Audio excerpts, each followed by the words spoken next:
Welcome to Broker Podcast, ngobrolin kerja bareng orang HR.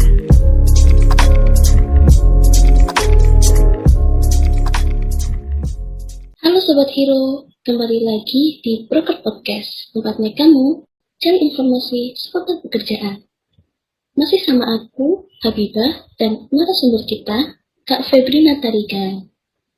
Episode kali ini, kita bakal bahas tentang pengalaman karir Kak Febri langsung dengan topik utama kita, yaitu tentang negosiasi gaji.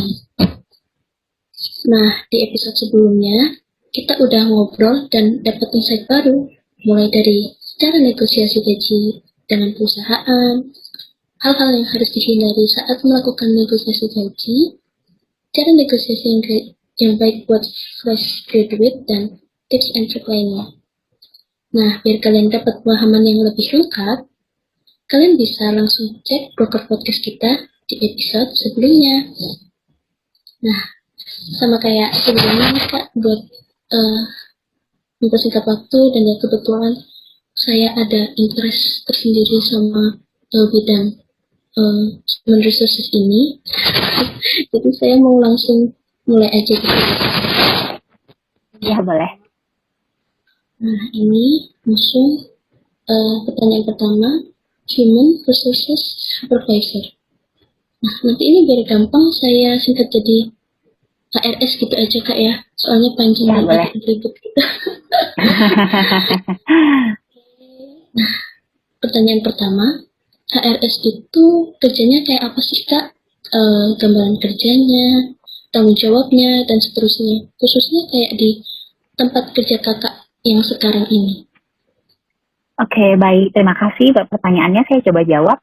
Nah, kalau di tempat saya yang sekarang, karena saya handle human resource supervisor dan itu secara general, jadi itu overall saya handle. Jadi contohnya seperti rekrutmen, kemudian saya juga handle payroll, kemudian bagian legalitas juga saya juga yang handle, kemudian di bagian general affair juga saya yang handle, kemudian kita di sini mengenai compensation and benefit juga kita yang handle. Jadi mengenai semua yang berhubungan dengan karyawan itu dihandle sama bagian human resource seperti itu. Berarti itu nanti hubungannya kayak tanggung jawabnya itu berhubungan langsung kayak apa ya Kak? Perantara sama perusahaan gitu bukan sih Kak? Benar. Jadi human resource kita di sini sebagai jembatan nih, gitu ya. Jadi perusahaan maunya seperti apa si karyawan, karyawan juga maunya seperti apa si perusahaan, kita nih yang sebagai jembatan penengah, gitu ya. Jadi menyambungkan komunikasi dari perusahaan dengan si karyawan, seperti itu. Kayak yang kakak sebutkan sebelumnya tadi kan, kakak menangani human resources supervisor yang secara general gitu. Berarti nanti kayak gambarnya itu strukturnya itu di bawah kakak itu masih ada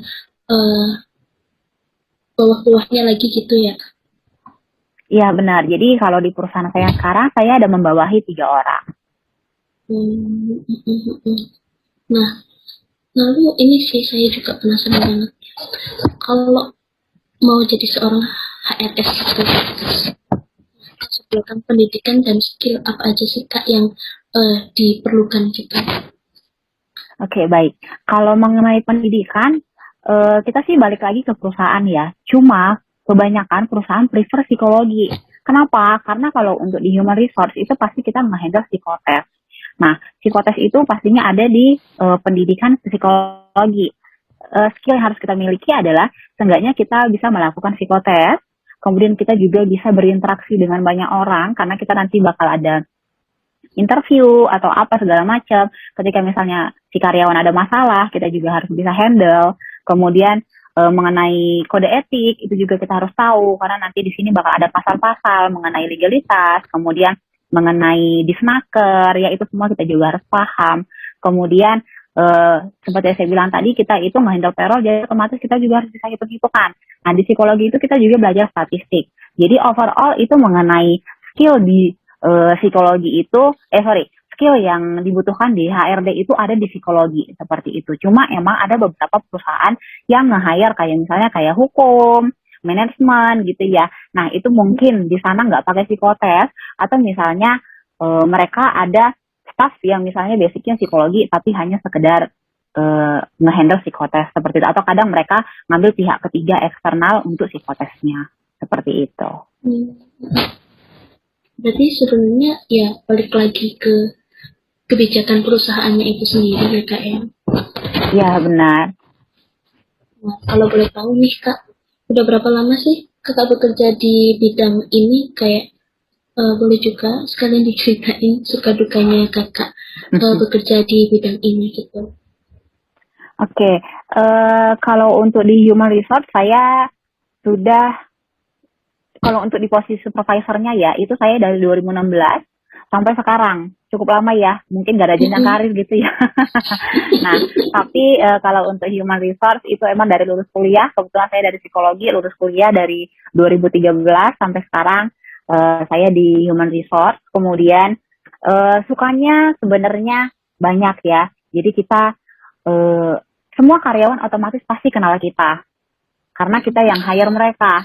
Karena kalau ada apa-apa mereka pasti ke kita. Nah, kemudian kita juga mengenali semua karyawan yang ada di perusahaan tersebut. Dukanya itu adalah kita udah deket nih sama teman-teman di kantor. Tapi karena mereka misalnya melakukan kesalahan, mau nggak mau kita harus tegur mereka. Kita kasih punishment terhadap mereka. Apakah itu misalnya surat teguran atau surat peringatan yang membuat mereka terkadang sebel gitu sama HR-nya gitu ya. Jadi itu sih dukanya tuh banyak sebenarnya. Kayak misalnya kita melakukan pemotongan gaji, nah pasti mereka sebel. Atau misalnya ketika misalnya mereka membutuhkan surat-surat, kita nggak bisa kasih. Nah pasti ada reason-reason dari hal itu semua. Kenapa kita nggak bisa mengeluarkan apa yang mereka inginkan terhadap perusahaan seperti itu. Karena kan semuanya ada kode etiknya. Kecuali kalau emang diizinkan ya kita bisa kasih. Tapi karena kita nggak kasih, mereka pasti sebel. Mereka pasti ngomongin kita nih di belakang. Musuh HRD juga banyak loh. Itu Iya, sih. dunia pribadi sama profesional itu kadang kalau di perusahaan, apalagi teman-teman kita ya, itu tuh kayak susah dibedakan gitu ya Kak. Iya benar. Iya, oke. Kalau sebagai human resources supervisor nih Kak, apa sih Kak tantangan terbesar yang Kakak hadapi? Misalnya kayak tadi kan ada dari teman-teman dekat misalnya yang kurang, kadang ada kurang serapnya sama kita gitu. Itu selain itu ada lagi nggak Kak?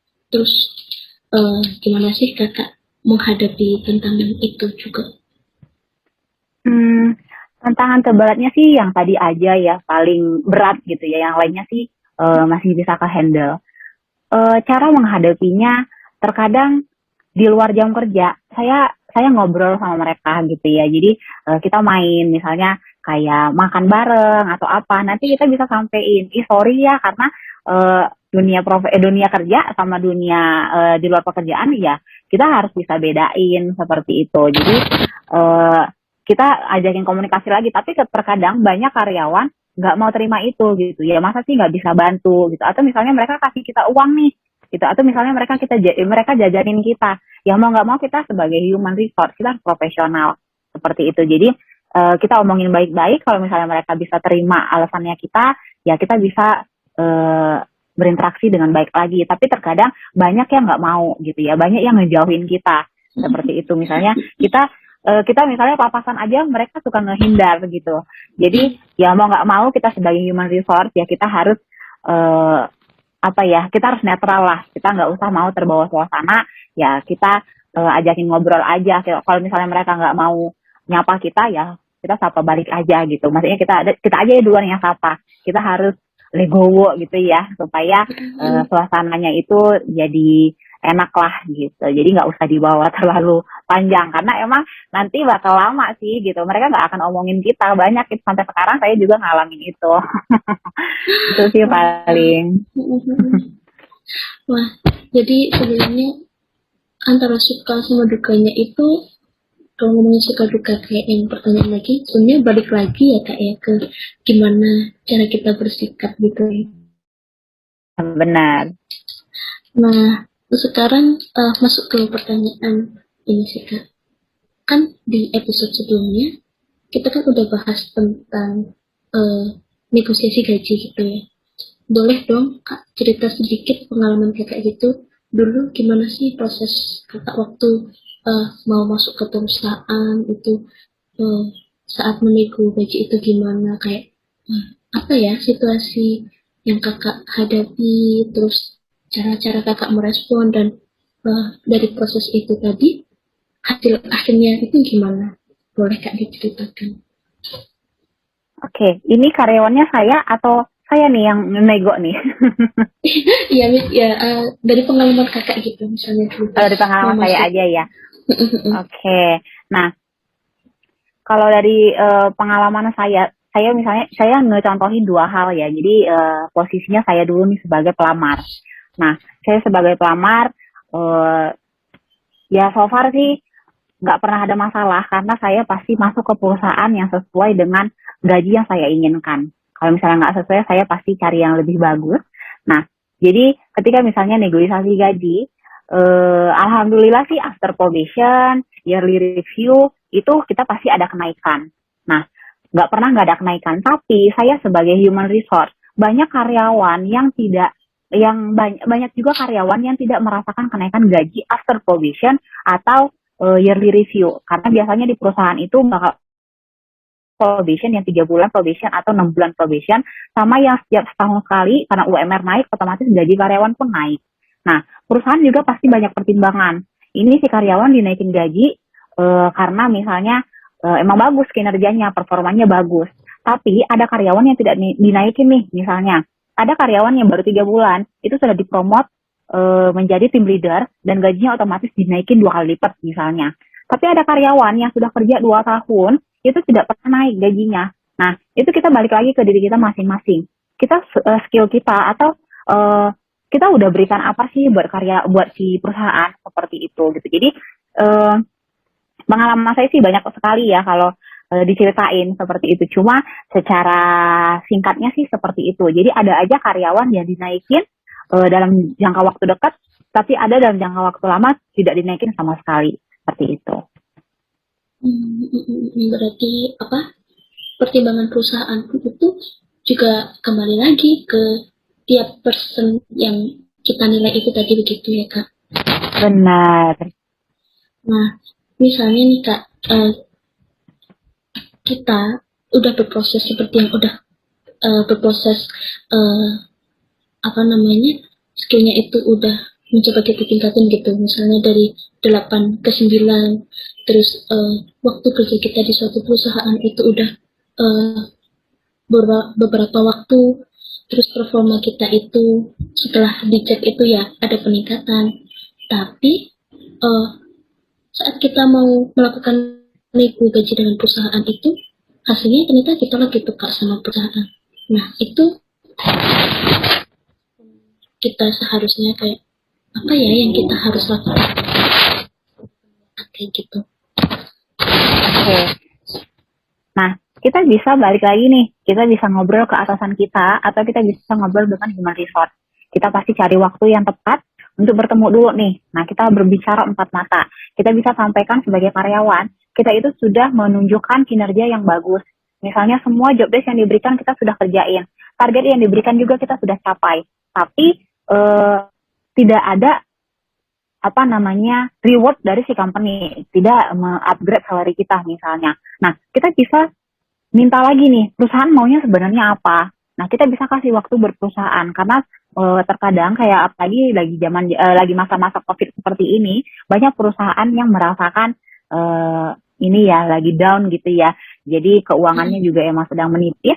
Nah, jadi kita bisa discuss. Nah, kita si perusahaan ini bisa kasih challenge ke kita. Ketika misalnya mereka kasih challenge ke kita, kita kasih waktu, mereka kasih waktu, perusahaan kasih waktu ke kita. Nah, kita bisa minta itu gitu. Kita bisa dikasih waktu berapa lama. Misalnya kita bilang, oke, 6 bulan ke depan saya kasih sesuai dengan perusahaan mau. Nah, tetapi kalau misalnya udah 6 bulan, perusahaan juga nggak bisa kasih. Nah, kita sebagai karyawan juga kita harus mikir, kita mau sampai kapan di perusahaan ini? Kita nggak akan bisa berkembang kalau misalnya kebutuhan kita aja tidak terpenuhi gitu ya. Nah, jadi kita bisa mulai berpikir jauh. Kita bisa juga sambil apply. Saya sebagai human resource juga menyarankan itu ke karyawan-karyawan. Karena di tempat yang sekarang ini saya tidak punya manajer, jadi saya direct to owner.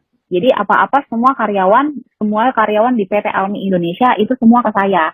Jadi saya pasti menyarankan itu karena kita juga nggak mau karyawan ya begitu-begitu aja gitu ya. Tidak ada penghargaan dari company. Jadi kita bisa cari perusahaan lain yang lebih bagus lah atau lebih baik yang bisa memberikan nilai sesuai yang kita mau. Saran saya sih itu, karena kita sudah memberikan yang terbaik bagi company, tapi company tetap sudah beberapa kali tidak pernah menghargai kinerja kita.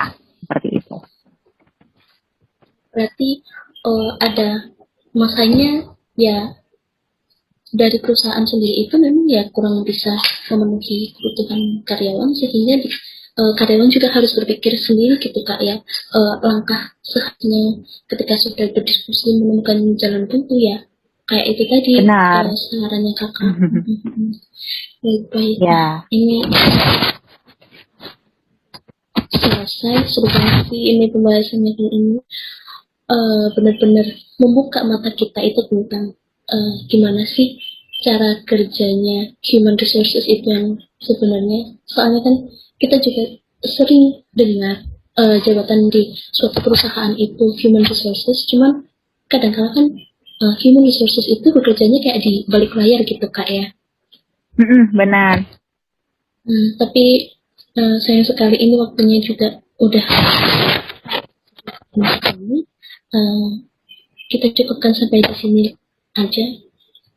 Terima kasih buat Kak Feby yang udah mau berbagi insight, wawasan dan pengalamannya buat kita semua di sini. Terima kasih juga buat waktunya. Pasti Kakak sibuk sekali sampai tapi akhirnya masih mau berbagi dengan kita di sini. Sekali lagi terima kasih buat Kak Feby. Ya, sama-sama. Nah, jadi ini banyak banget nih Sobat Biru insight yang kita dapatkan dari pengalaman berkerja Kak Feby. Dilihat dari sudut pandang Human Resources Supervisor. Nah, kerja dan tanggung jawab beliau itu apa, kemudian latar belakang pendidikan dan skill apa yang harus dimiliki, serta tips dan trik nego yang udah disampaikan dari Kak Feby tadi. Kemudian juga kita mendengar sedikit cerita tentang pengalaman, tantangan dan cara mengatasi tantangan pekerjaan ala Kak Feby, dan masih banyak lagi. Nah, seru banget kan pembahasan kita kali ini. Terima kasih ya buat Sobat Hero yang udah denger Broker Podcast kita dari awal sampai akhir. Semoga bermanfaat juga ya buat kita semua. Nah, Sobat Hero yang pengen tahu info seputar dunia kerja lainnya, tenang aja, Broker Podcast bakal ada di setiap minggu. So, biar gak ketinggalan informasi, ikuti kami di Instagram dan website Pro HR. Keep stay tuned and see you later.